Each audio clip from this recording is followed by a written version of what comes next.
Hello, this is the Tennessee Government Section A Tennessee Constitution Lecture. Our prioritized standard is Government Civics 54.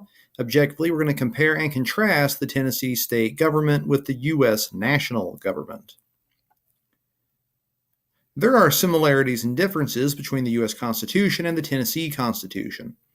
Like the U.S. Constitution, Tennessee's authority to govern is built on the principles of popular sovereignty, acknowledging that the government only exists with the consent of the people and a limited government that's aided by a separation of powers.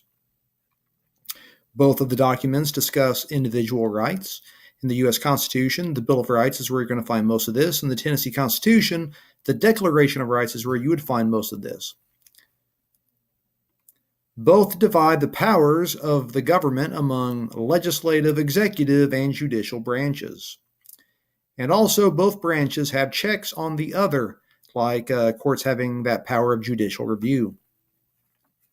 Unlike the U.S. Constitution, the Tennessee Constitution deals with the structure of government and deals with government powers and processes at both the state and local levels. It covers the structure of the government in a much far greater detail than the U.S. Constitution. It discusses the powers to tax, spend, borrow, and provide for education, among other things. And it also discusses the processes for elections, legislation, and intergovernmental or state-local relations. While both can be amended, the Tennessee Constitution can only be amended with the consent of the people through a referendum vote. With the legislative method of amending the Tennessee Constitution, proposed amendments are created by the General Assembly and either approved or denied. A couple things for it to pass this way: you have to have more yes votes than no votes. And you also have to have greater than half the number of votes that were cast in the governor race during the last election. So you could possibly have more yeses than no, but if that number isn't at least half of what the number was for the governor the last time, then it's not actually going to be enough to change it. With the convention method, the General Assembly puts the question of if they should hold a constitutional convention to voters, meaning, hey, can we have license to just amend the Constitution en masse? This type of convention can either be a limited or an unlimited one. If it's limited, you basically say what amendments are up for the debate. To pass only requires a simple majority if you want to go with the convention method. Now, you might wonder, why would you want to do the convention method? Why would you want to change it en masse? Let's say you're a southern state, you used to have slavery, and now there's a federal law that says, hey, no more slavery. So you would have to change a lot of things in your constitution all at once. So the convention method would be the fastest way to actually go about doing that. While the Tennessee Constitution is superior to any and all forms of state and local laws within the state, so, hey, state constitutions right there in the middle, all of its provisions are actually subordinate to the United States Constitution, as no provision of state law may conflict with any form of federal law, which again was Article 6, Section 7, which is our Supremacy Clause. Tennessee's legislative branch is called the Tennessee General Assembly, which is responsible for creating state laws. The Tennessee General Assembly is a bicameral legislature made up of the Tennessee House of Representatives and also the Tennessee Senate. Members of the Tennessee House must be at least 21 years of age, have to be an adult, have lived in Tennessee for at least 3 years, and you must live in the district that you represent, generally speaking, for at least a year. So these are the different districts. So if you wanted to represent this area, you have to live within this area for at least a year. Members of the Tennessee Senate must be at least 30 years of age. You have to be a little bit older. Have lived in Tennessee for 3 years. That doesn't change. And must live in the district they represent for at least 1 year. So that also doesn't change.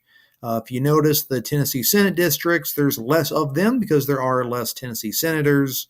But they do usually expand to more than just one small area.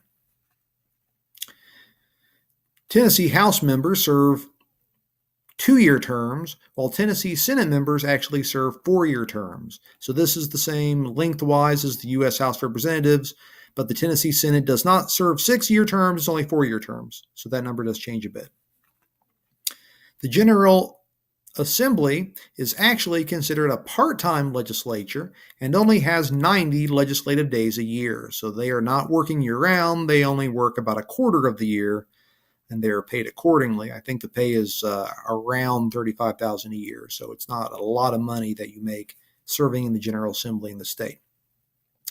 The General Assembly can enact any law not conflicting with any federal law or any provision of the Tennessee Constitution. The General Assembly has a power to tax, spend, borrow, establish courts, define crimes and their penalties, regulate commercial activities, and also maintain public schools. Tennessee General Assembly also has police power, which gives them the power to regulate behavior and enforce order for the betterment of health, safety, morals, and the general welfare of the citizens of the state. General Assembly also selects the constitutional officers of the Secretary of State, which at the federal level is chosen by the president, but at this level, no. The state treasurer and also the controller, which looks like comptroller of the Treasury. When they have a joint session, they do all that. Also, Tennessee General Assembly has the sole power of impeachment, so they can remove a government official much in the same way that is done at the federal level.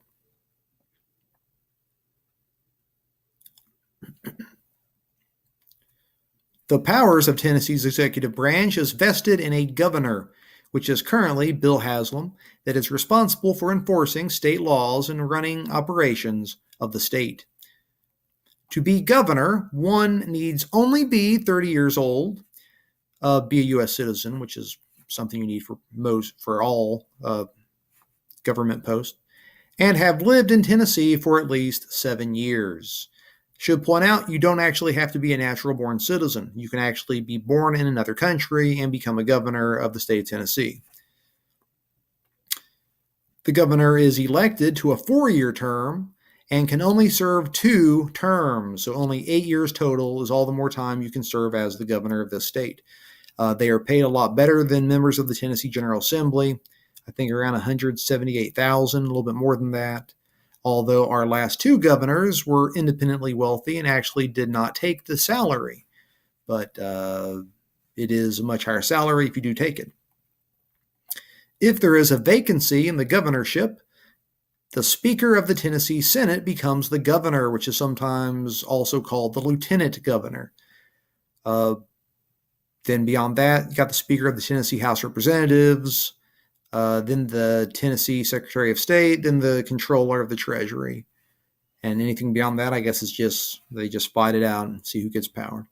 But our Lieutenant Governor is Randy McNally, who lives down the street in Oak Ridge.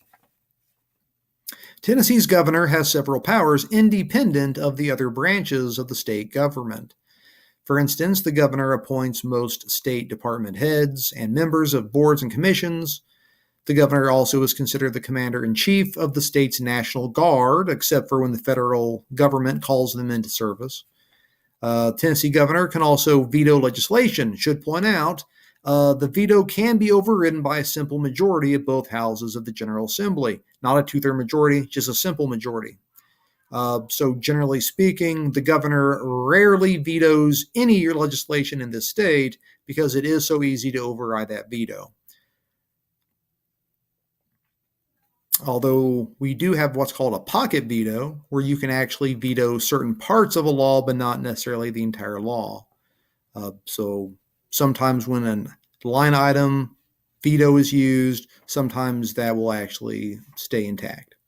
And also, the governor may recommend legislation and call special sessions of the General Assembly. One of those times they recommend legislation is during the State of the State address, similar to the State of the Union address, but just for the state, that they have once a year. Also, the governor may appoint judges and grant reprieves and pardons, except in cases of impeachment when they can't do that.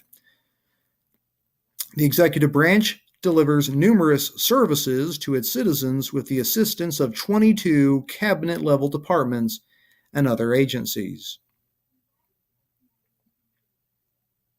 The departments help administer the state's policies dealing with things like the economy, healthcare, welfare, infrastructure, which means things like roads, law enforcement, and also education, among some others. The other agencies help perform important regulatory functions for the state. And Tennessee's judicial branch, which we'll talk about in the next video, is headed by the Tennessee Supreme Court, which, along with the state judiciary, is responsible for interpreting laws.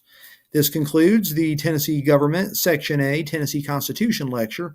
Our prioritized standard was Government Civics 54, and objectively now you can compare and contrast the Tennessee state government with the U.S. national government.